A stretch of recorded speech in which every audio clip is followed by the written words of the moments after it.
इंदौर के कार्यक्रम में his holiness doctor Syedna Mufaddal Saifuddin साहब और आप सब ने अपना जो स्नेह मुझे दिया था वो मेरे लिए बहुत अनमोल है।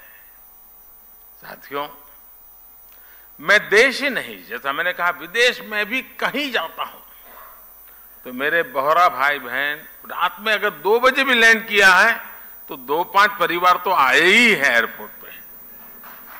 मैं उनको कभी कहता हूं इतनी ठंड में आप क्यों कष्ट उठाते? नहीं, बोले आप आए हैं तो बस हम आ गए।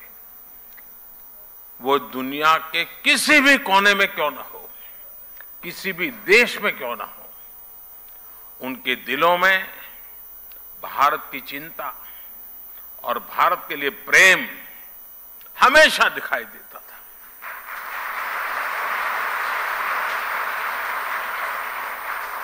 आप सभी की ये भावनाएं, आपका ये प्यार मुझे बार बार आप तक खींच लाता है।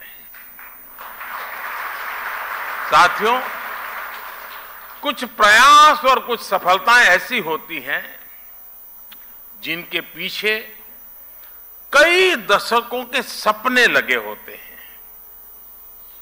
मुझे बात पता है कि मुंबई शाखा के रूप में अल जमाया तुज सैफिया का जो विचार हो रहा है, इसका सपना दशकों पहले ही जो होलीनेस सैयदना अब्दुल कादिर नईमुद्दीन साहब ने देखा था। उस समय देश गुलामी के दौर में था। शिक्षा के क्षेत्र में इतना बड़ा सपना अपने आप में एक बहुत बड़ी बात थी। लेकिन जो सपने सही सोच से देखे जाते हैं वो पूरे होकर के रहते हैं। आज देश जब अपनी आजादी के अमृतकाल की यात्रा शुरू कर रहा है तो शिक्षा के क्षेत्र में बोहरा समाज के इस योगदान की अहमियत और भी बढ़ जाती है। और जब आजादी के 75 साल की याद करता हूं तो मैं एक बात का जिक्र जरूर करूंगा, और मेरा तो आप सबसे आग्रह है कि जब भी आप सूरत जाएं या मुंबई आए, एक बार दांडी जरूर हो आइए। दांडी यात्रा महात्मा गांधी जी की आजादी का एक टर्निंग पॉइंट था। लेकिन मेरे लिए सबसे बड़ी बात वो है कि दांडी यात्रा में, दांडी में नमक सत्याग्रह के पहले गांधी जी आपके घर में रुके थे दांडी में।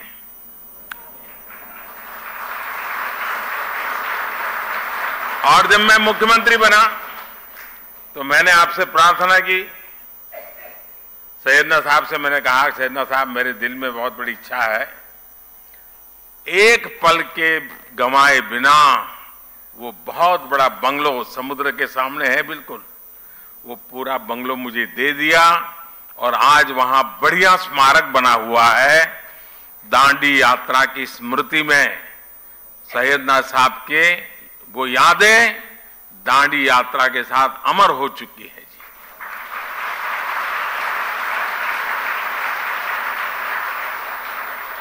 आज देश नई राष्ट्रीय शिक्षा नीति जैसे सुधारों के साथ, यहां बहुत सारे पुराने और आज वर्तमान वाइस चांसलर्स बैठे हैं, मेरे सारे साथी रहे हैं, अमृत काल में जिन संकल्पों को हम आगे बढ़ा रहे हैं, महिलाओं को, बेटियों को आधुनिक शिक्षा के नए अवसर मिल रहे हैं।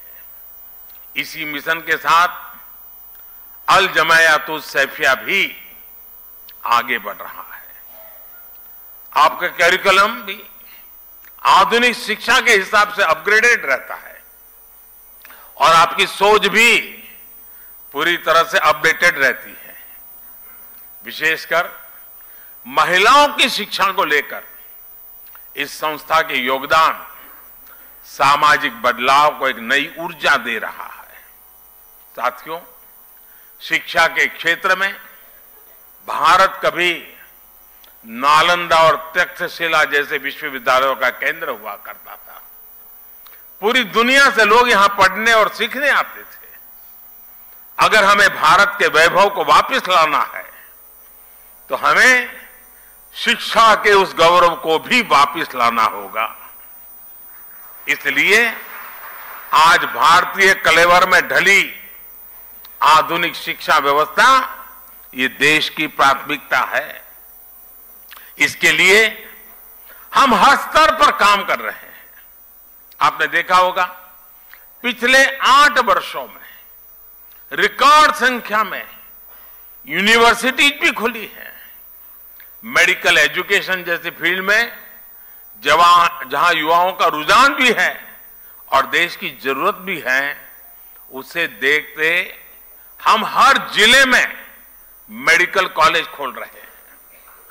आप देखिए 2004 से 2014 के बीच देश में 145 मेडिकल कॉलेज खोले थे, जबकि 2014 से 2022 के बीच 260 से ज्यादा मेडिकल कॉलेज खोले गए।